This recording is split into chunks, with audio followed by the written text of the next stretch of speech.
یہ قسم کھاؤ گے کہ یہ واقعی سونے کا ثابت میں قرآن سے اور حدیث سے کروں گا. اتنا بڑا عالم.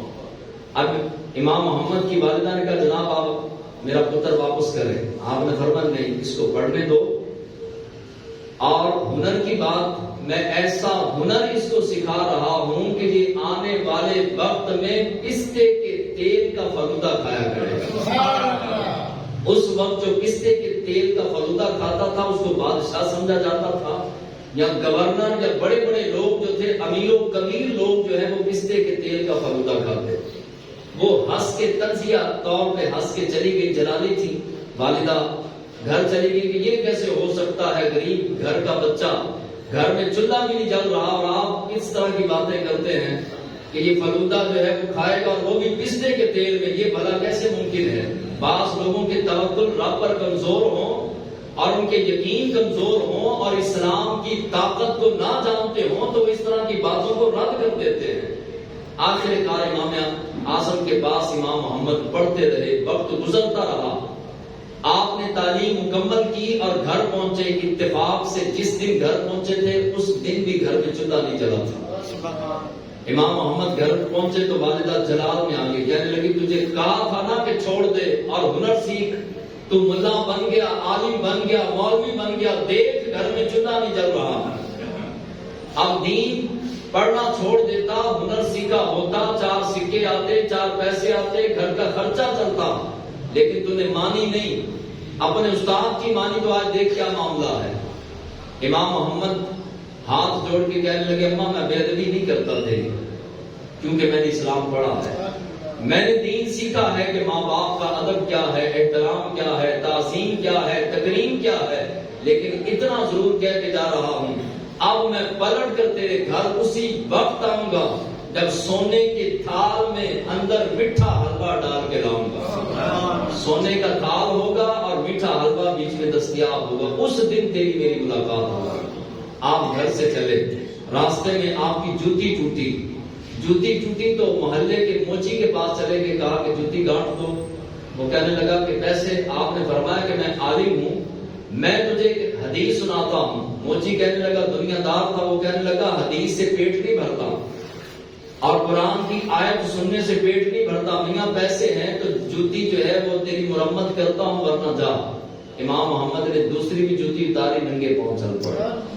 آگے گئے, گھر کی آخری گلی میں گئے, اس محلے کی آخری گلی میں تو ایک شخص کو دیکھا کہ وہ شخص راستہ روک کر اپنی دیوار گلی کے اندر کر رہا ہے, راستہ تنگ کر رہا ہے. امام محمد نے فرمایا یہ کیا کر رہے ہو؟ اللہ کے حبیب علیہ السلام نے فرمایا راستے کشادہ کرو, تم راستہ تنگ کر رہے ہو. اس نے بھی غصے سے کہا, جلال سے کہا, جب حالات ماڑے ہونا تو یہ چھوٹے چھوٹے طبقے کے لوگ بھی تانے دینا شروع کر دیتے ہیں جب ماڑے حالات ہوں, اور جب چنگے آ جائیں تو یہی تعریفیں کر رہے ہوتے ہیں, یہی شان و شوکت بیان کر رہے ہوتے ہیں. وہ کہنے لگا کہ تو نے یہاں سے اونٹ گزارنا ہے, تو لگنا ہے لگ جا, تو نے یہاں سے گزرنا ہے گزر جا, تو جب اونٹ لائے گا چھوٹی کر لوں گا, اپنی دیوار آگے کر لوں گا, گلی کھلی کر دوں گا اگر تو اونٹ لائے گا تو. امام محمد غربت تھی, گھر میں چولہا نہیں جلتا تھا, آپ خاموشی کے ساتھ چلے گئے. آپ پہنچے شہر بغداد. بغداد کے اندر بڑی اداسی چل رہی تھی, پریشانی کا ماحول تھا.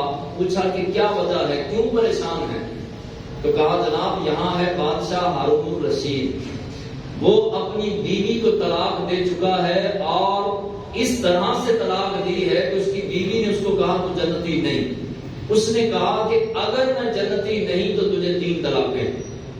اب ہارون الرشید نے بغداد کے بڑے بڑے علماء کو بلایا. اس وقت مرکز تھا بغداد, علم کا مرکز تھا, تو بڑے بڑے علماء کو بلایا. تو علماء نے کہا کہ طلاق تو ہو گئی, کیونکہ ہمارے پاس کوئی تھرمامیٹر ایسا نہیں کہ ہم چیک کر سکیں کہ تو جنتی ہے کہ جہنمی, لہذا طلاق ہو گئی. اب ہارون الرشید بھی پریشان ہے اور ملکہ زبیدہ بھی پریشان ہے, لہذا سارے کا سارا شہر اپنے بادشاہ سے محبت کرتا ہے, اس وجہ سے ساری پریشانی اپنے بادشاہ کی ہے. تو امام محمد فرمانے لگے کہ ان کا علاج میرے پاس ہے, مسئلہ میں بتاؤں گا, بادشاہ کو جا کر کے پیغام دو. جب بادشاہ کے پاس دوڑتے ہوئے 2-4 بندے گئے, کہا کہ مفتی صاحب آئے ہیں, بصرے سے آئے ہیں اور وہ کہتے ہیں بادشاہ نے کہا پھر دیر کیوں کر رہے ہو، جلدی کرو، بلاؤ۔ بادشاہ کے دربار میں آپ تشریف لائے، ہارون الرشید کے دربار میں امام محمد۔ آپ نے فرمایا کہ یہ بتا کہ تو نے زندگی میں کبھی گناہ کرنے کا ارادہ پکا کر لیا ہو، یا تجھے کسی نے دعوت گناہ دی ہو، کسی عورت نے دعوت گناہ دی ہو اور تو نے کہا ہو انی اخاف اللہ، میں نے یہ گناہ نہیں کرنا، مجھے اللہ سے ڈر لگتا ہے۔ کبھی رب کے ڈر سے تو نے کوئی گناہ چھوڑ دیا ہو؟ تو ہارون الرشید بادشاہ تخت پر بیٹھا تھا، جلدی سے نیچے اترا اور کہنے لگا جی حضور، کئی مرتبہ ایسا ہوا کہ مجھے دعوت گناہ ملی، لیکن میں نے کہا کہ مجھے اللہ سے ڈر لگتا ہے، میں نے یہ گناہ نہیں کرنا، مجھے اللہ سے ڈر لگتا ہے۔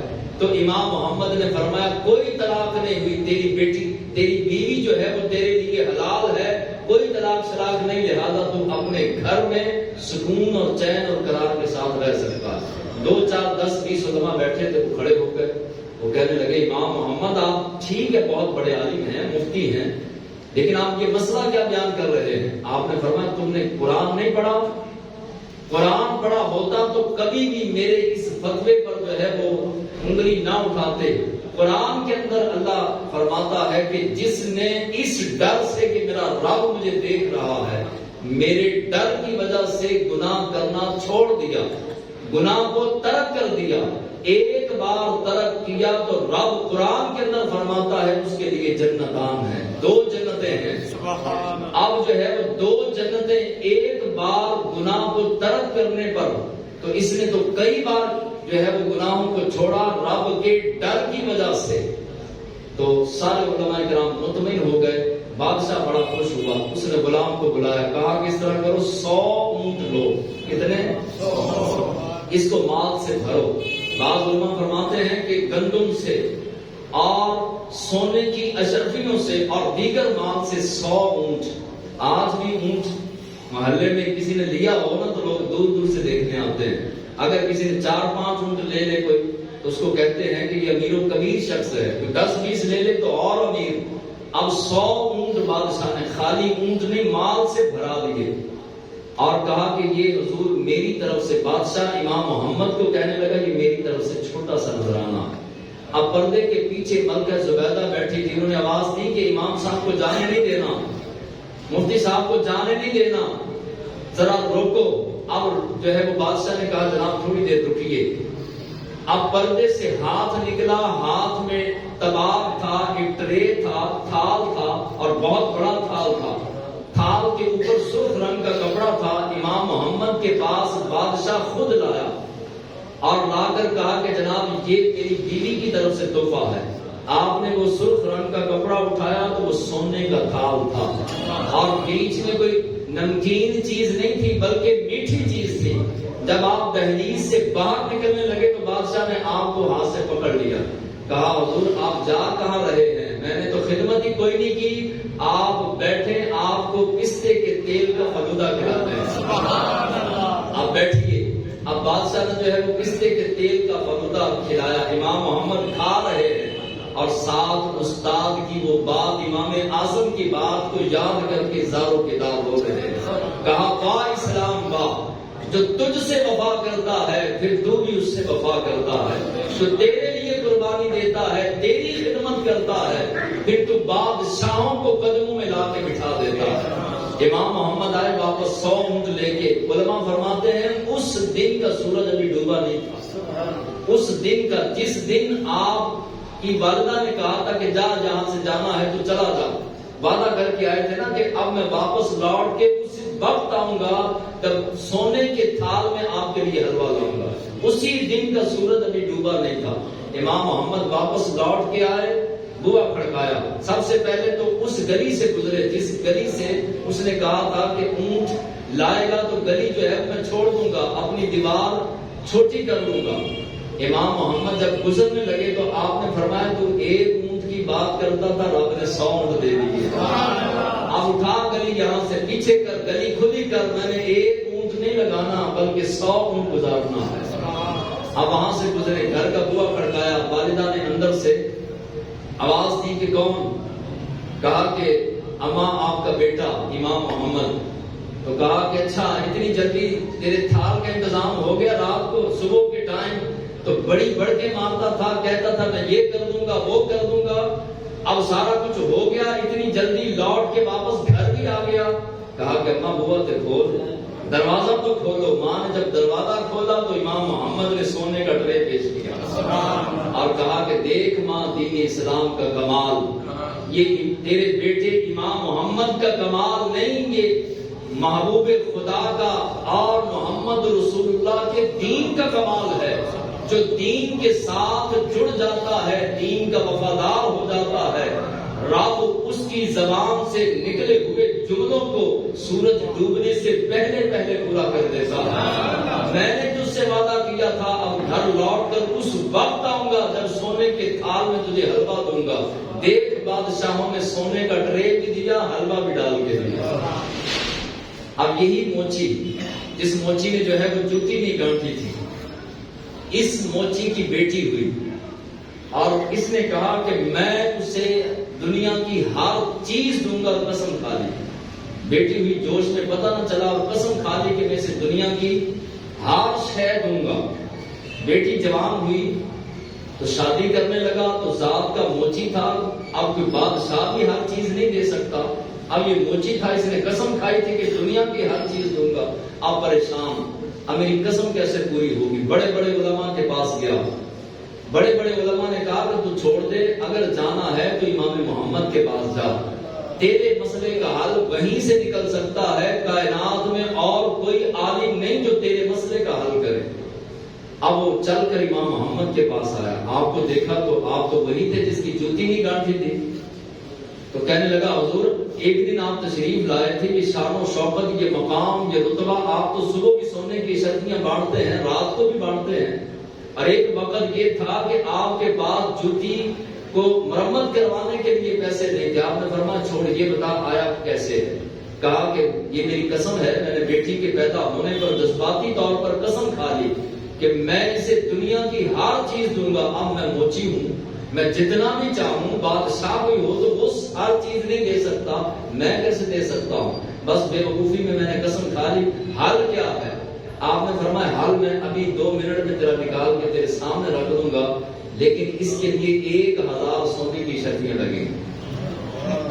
اس نے کہا کہ حضور یہ تو بہت زیادہ ہے، میں مجھے سونے کی شرطیاں 1000، 2 اشرفیوں کی جو ہے وہ ایک گائے اور بھینس آ جاتی تھی، 2 اشرفیوں کی، تو 1000 سونے کی شرطیاں۔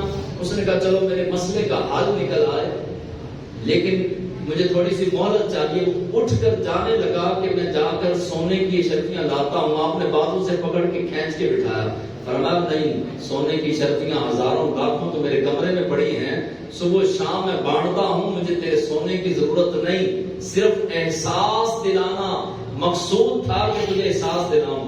تو نے بھی میری جوتی جو ہے وہ بغیر پیسوں کے نہیں گانٹھی تھی، لیکن اب جو ہے وہ میں تیرے مسئلے کا حل بتاتا ہوں۔ آپ اندر گئے، اندر سے ایک کپڑے میں ایک چیز لپیٹ کر لائے، لا کے اس کے قریب بیٹھے تو وہ غلاف اتارا اور وہ اندر سے اللہ کا قرآن تھا۔